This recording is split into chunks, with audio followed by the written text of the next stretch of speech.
Thank you for tuning in to Inside Taiwan. I'm Melvin Tan.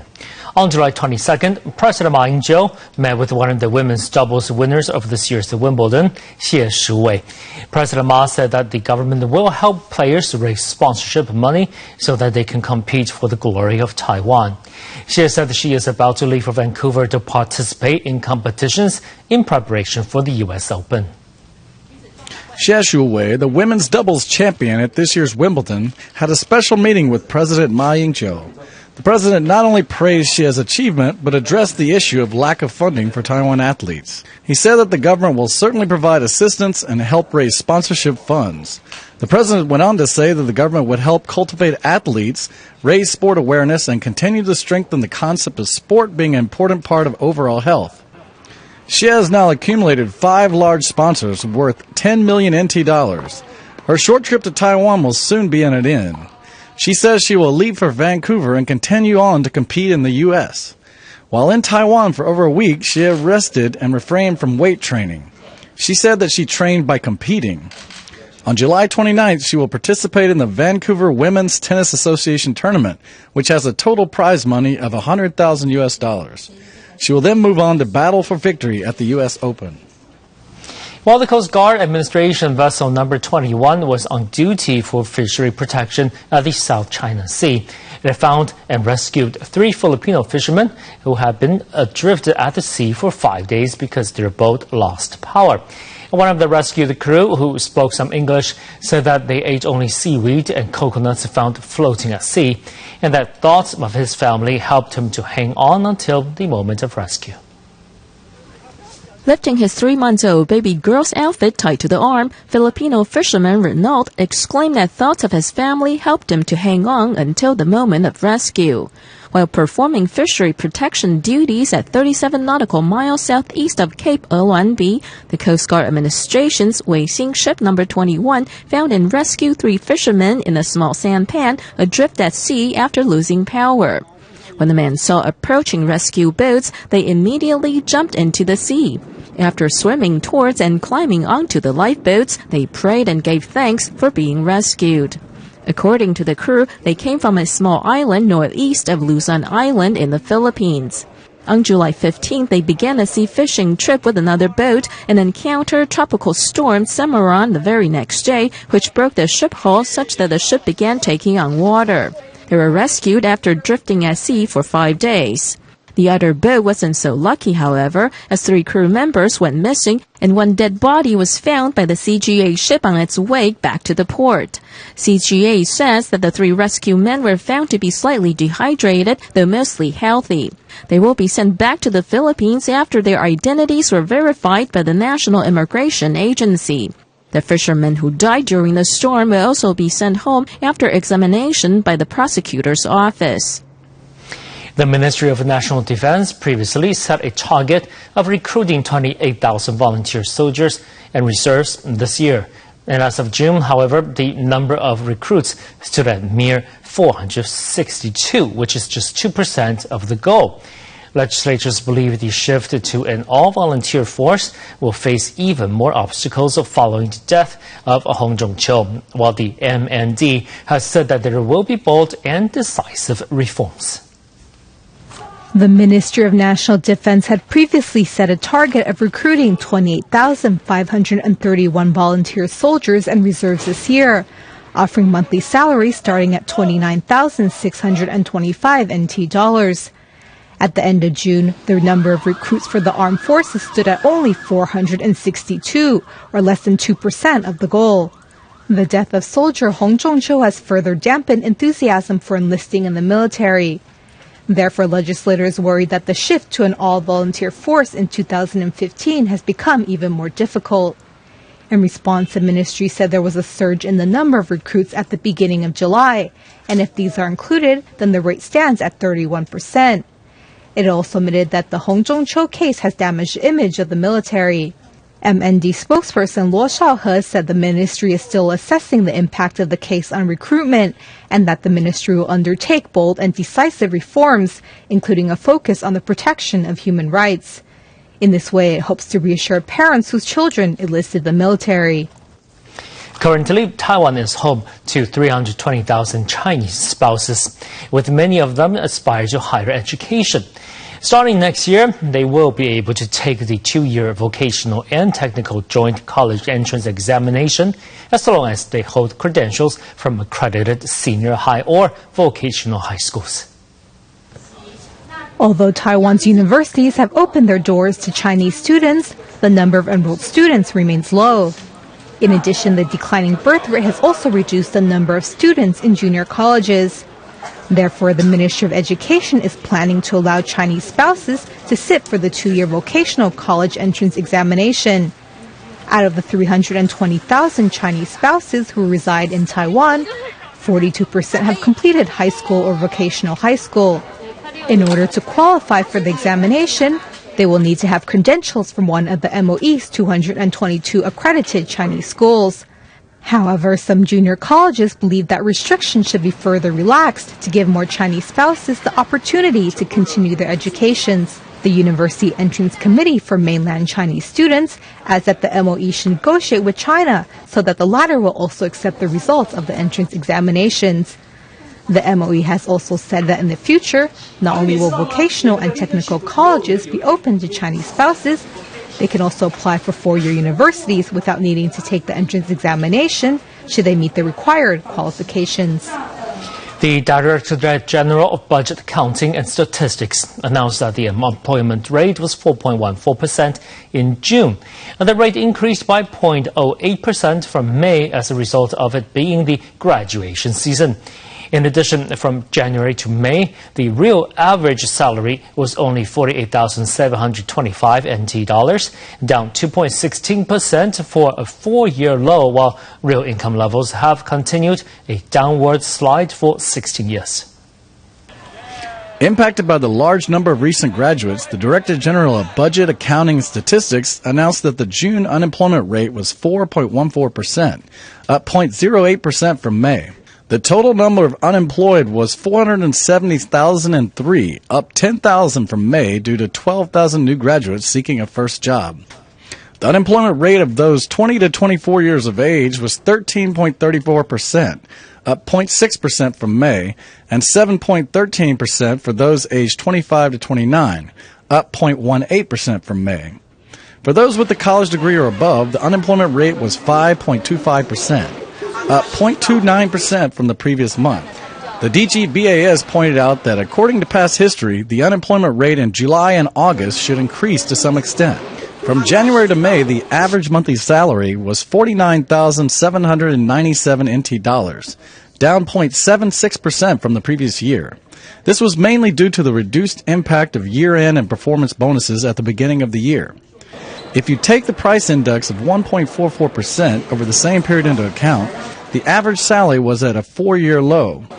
Real average earnings decreased 2.16%. The current real average earnings are less than 1997, meaning real earnings have fallen for 16 years. The DGBAS also released county and city unemployment rates. Taipei City, Keelung City, Yilan County, Taoyuan County, Tainan City, and Kaohsiung City were among the highest at 4.2%, while Hsinchu County and Jiayi City were among the lowest at 3.9%. Every Tuesday evening, young men from two Dingtao group would gather together near Pingdong County's Chaozhou train station, raising the eyebrows of passerby because they seem to be carrying weapons ready for fighting. Upon a closer look, they were actually sweeping the sidewalks with brooms. Since the opening of Chaozhou Station, the youngsters formed volunteer groups to clean up their hometown in an effort to tidy up the environment while changing negative stereotypes about young men who joined Dingtao groups. About 2,000 young men in Dingtao uniforms gather near Chaozhou Station at night for cleaning duties for their hometown of Chaozhou Township. Members of the Folk Arts Association, ranging from 13 to 22 years of age, they have been sweeping the roads in front of the station beginning at 8 o'clock every Tuesday night for the past 3 months. When they first appeared, they raised the eyebrows of passers-by who feared that they intended to cause trouble. They have since been performing sweeping duties from the station to the park for a stretch of road about 500 meters long. The street in front of the station was chosen because it serves as the symbolic town front door. So far, no group members have been absent for the scheduled sweeps as long as it is not raining outside. Chaozhou Mayor Hou Mingjiang applauds the youths for their volunteer activism in town, which not only created a cleaner town, but also a harmonious atmosphere, attracting other townspeople to join in the town cleaning duties. Pingdong County high school students recently took part in a medical camp on the campus of Daren University. Courses included emergency drills, basic first aid treatment, sex education, and anti-drug and anti-tobacco education.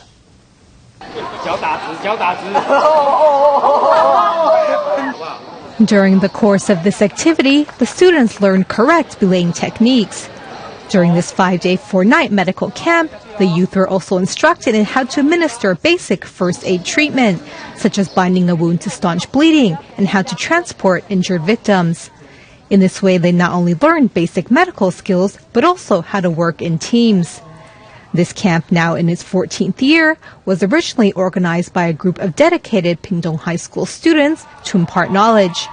Over the years, the camp grew in scope, and now it is one of the most popular summer activities for Pingdong High School students. In its effort to promote organic agriculture, National Taiwan University has developed working relationships with 35 organic farmers for the last 3 years. This year, in order to help farmers create economic values for delicious and nutritious agricultural products that currently lack market values, the university launched the certified organic vegetable juice as a nutritional option for hospital patients. The juice products are also available to the general public as well. These big and juicy pears, which were slightly dented on the outside, and the overly ripened bananas are still edible and nutritious, though they will likely stay on store shelves because of unappealing looks. 3 years ago, National Taiwan University began organizing an organic farmers market. Since the production cost for organic produce is relatively high, it seemed terribly wasteful to throw the foods away. Starting this month, the school began purchasing all the less-than-perfect fruits to make organic fruit and vegetable juice. The product is ideal for consumers conscientious of nutritional intake. National Taiwan University says that in order to ensure the freshness of the juice product, the juices will be prepared only after orders are placed. The university plans to offer the product at health-related institutions and welcome store vendors and the public to place orders to get a fresh taste. Our next report is an important matter for everyone.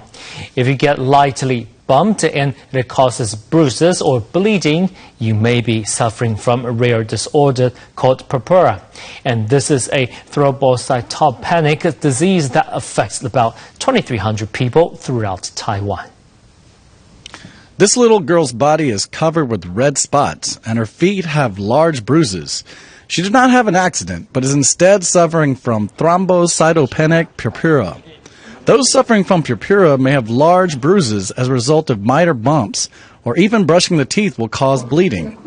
Patients receiving long-term steroid treatment for purpura may experience side effects such as bone fractures. Purpura affects approximately 2,300 people in Taiwan. Physicians say that it's important to get medical attention upon experiencing mild symptoms. If it is detected early, treatment is more effective. There is now a purpura support group so that purpura sufferers can support each other on the long road to treatment.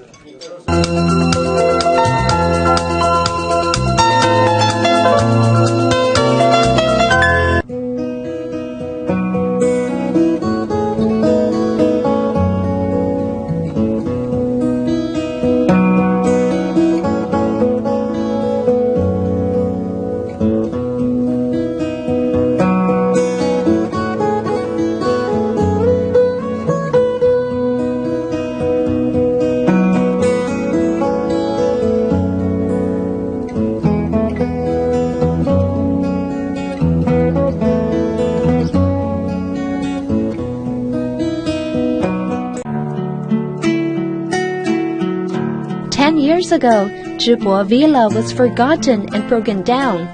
Now, with the fresh new influx of artists, Zhibo Village is once again alive. 艺术家没有什么特色，就是很穷，所以他们碰到这个，他们就觉得还不错，而且这里好山好水，因为这个基本上很近的地方，很适合艺术家的创作。This gathering of artists is enhanced with the Tianlu's Puppetry Museum.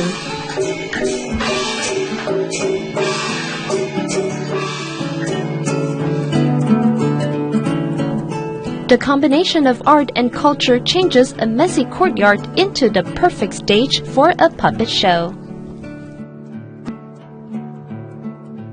直播 has changed. Shops and owners have also entered into the area, making Sanzhi into a wonderful destination filled with art, culture, and surprises.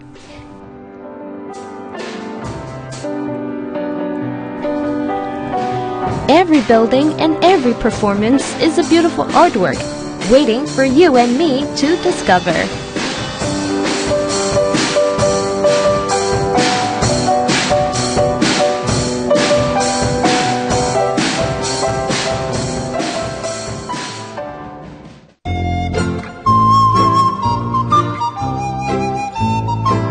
We 将社区的污水引入校园之后，经过沉淀分解，不但解决社区生活废水的环保问题，同时也丰富了校园生态。现在社区的居民和全体师生都能够理解当初的用意，共享健康的生活。因此，我们相信，只要我们用心，一定会成功。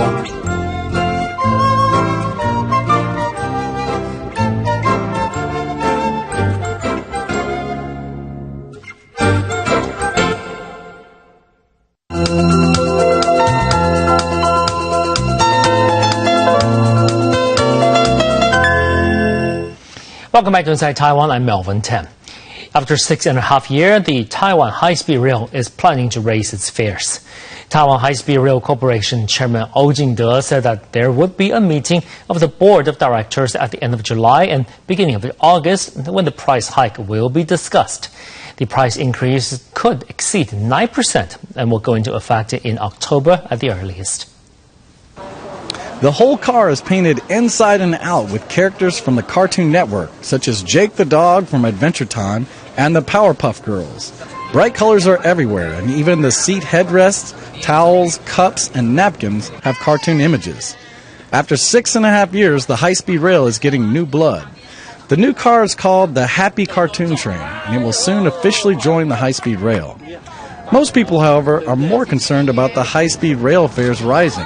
Taiwan High-Speed Rail Corporation Chairman Oh Jing-de said that there would be a meeting of the board of directors at the end of July and beginning of August when the price hike would be discussed. Oh said that the high-speed rail had not changed its fares in 6.5 years and that prices could increase as much as 9%. The exact amount would have to be discussed by the board and approved by the Ministry of Transportation and Communication.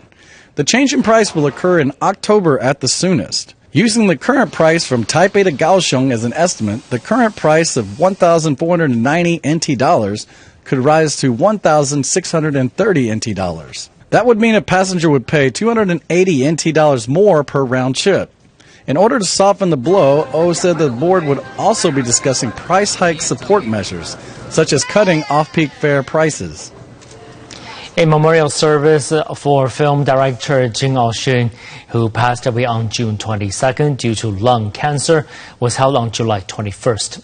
Many of the actors who had taken part in his popular Yes Sir military-themed movie franchise came to pay their last respects. And the producer of the 7th installment, which is currently filming, said the movie would be completed. The first Yes Sir movie started a craze for military-themed films, and Jing Aoxun subsequently directed 5 more films in that movie franchise. During the preparations for the 7th installment, Jing developed lung cancer and was unable to see the film completed. Many renowned actors and film industry figures attended his memorial service, with author Xiao Ye recalling that he and renowned scriptwriter Wu Nianzhen had jointly written the script for the first movie Jing ever directed, Days in the Army. Although Jing also had successes on the small screen, he preferred the silver screen. Mei Changquin, the producer of the 7th installment of the Yes Sir franchise, said the movie would be completed as per Jing's wishes. May added that he hoped the filming would go smoothly and not be affected by the recent controversies involving the military. Taiwanese enjoy sightseeing and shopping in Japan. The devaluation of the Japanese yen has attracted even more people to head to Japan for vacations. And according to the Tourism Bureau, more than 1.1 million people from Taiwan went to Japan for the first half of the year, which is a 51% increase compared to the same period last year. Due to economic slowdowns in Japan, Europe, and in the U.S., people in those areas tended to travel within their countries instead of overseas, which has adversely affected Taiwan's tourism revenue. Depreciation of the Japanese yen attracted many tourists from Taiwan to head to Japan this year. According to the Tourism Bureau statistics, more than 1.1 million tourists from Taiwan went to Japan for the first half of this year, which is a 51% increase compared to same time last year. Meanwhile, due to economic downturns in Japan, Europe, and the U.S., people in those places are vacationing inside their countries instead of overseas, adversely affecting Taiwan's tourism revenue. The Tourism Bureau has found that the number of Japanese tourists, who usually rank among the top spending tourists in Taiwan, decreased by 7.5%, while the number of tourists from Europe and the U.S. decreased by more than 1%. The Bureau predicts that tourism numbers will pick up for the second half of the year, and a new policy allowing multiple visas per year and more cities for Chinese tourists may come from will benefit Taiwan's tourism industry. The estimate for tourists from Japan, Europe, and the U.S. is more conservative, with hopes to reach the same numbers last year. During the construction of Taoyuan's Shimen Reservoir, members of the Taiyo tribe were forced to relocate. The Fuxing Township office has now collected photographs and artifacts from that period of time and organized an exhibit so that no one will forget about this period in the Taiyo history.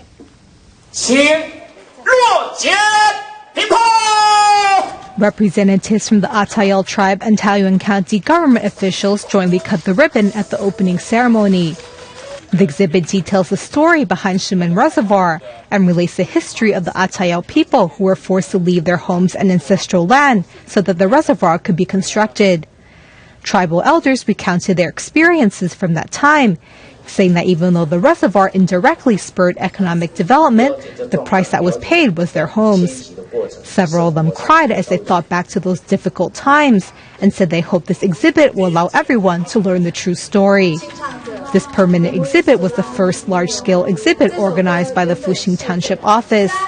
It includes written accounts, old photographs, and maps showing the forced migration route, as well as artifacts that serve to teach about Atayal traditions. Admission is free for locals and visitors alike. The township mayor says that everyone who drinks water supplied by the reservoir should know the history behind it. Kaohsiung City recently hosted the Within the Fences Art Festival, organized by Reixiang community residents, performing groups, and local schools. The 2-hour-long program included traditional music, Western percussion instruments, and Hakka dance musicals, providing arts and entertainment for local residents. The smooth melody with dramatic movements describes a Liudui hero who had to go to war in order to protect his homeland. Students from the Reixiang Primary School, on the other hand, showed off their innocence with adorable dance movements.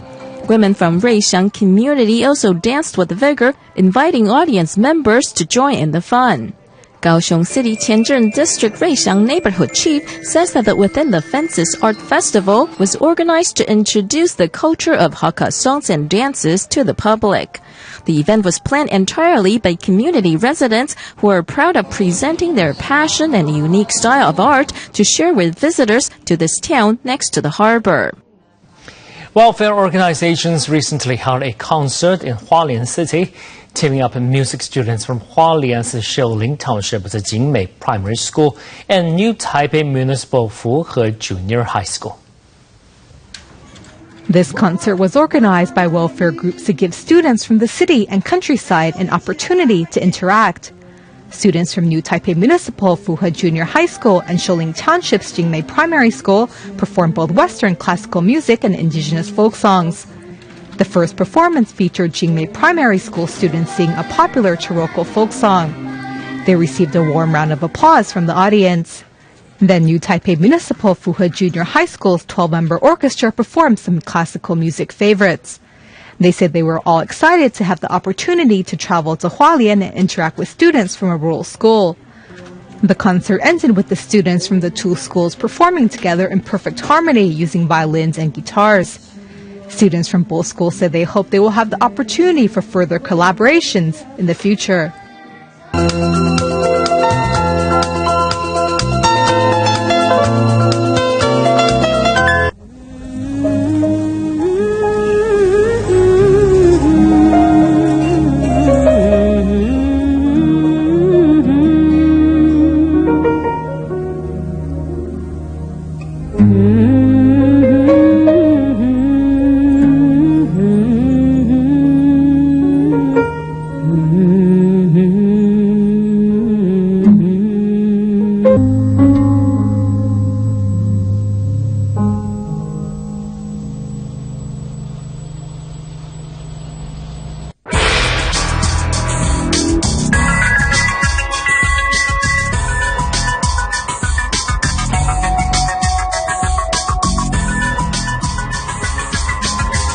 因为整个家族在京剧上面是非常显赫。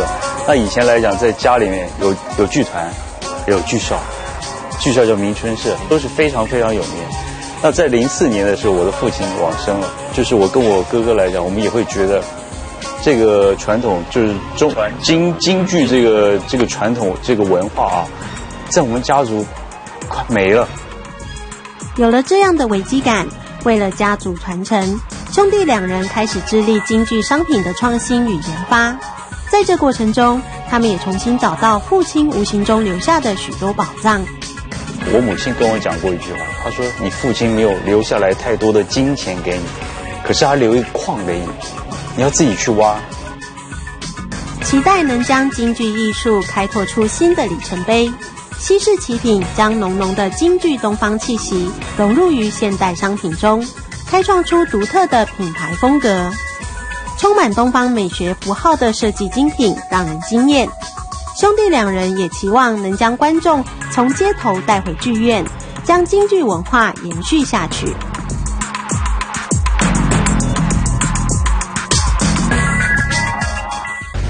你以为你看着巴黎，你以为你看着东京，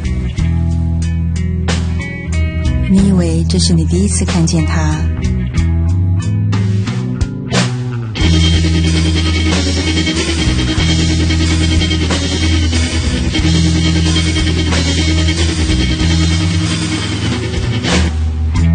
你以为它是海港，其实它是一座城市。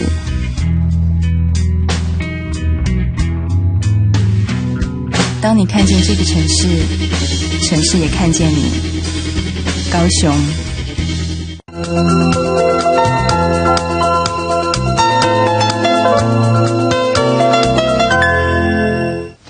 Welcome back, and here's a look at the event calendar.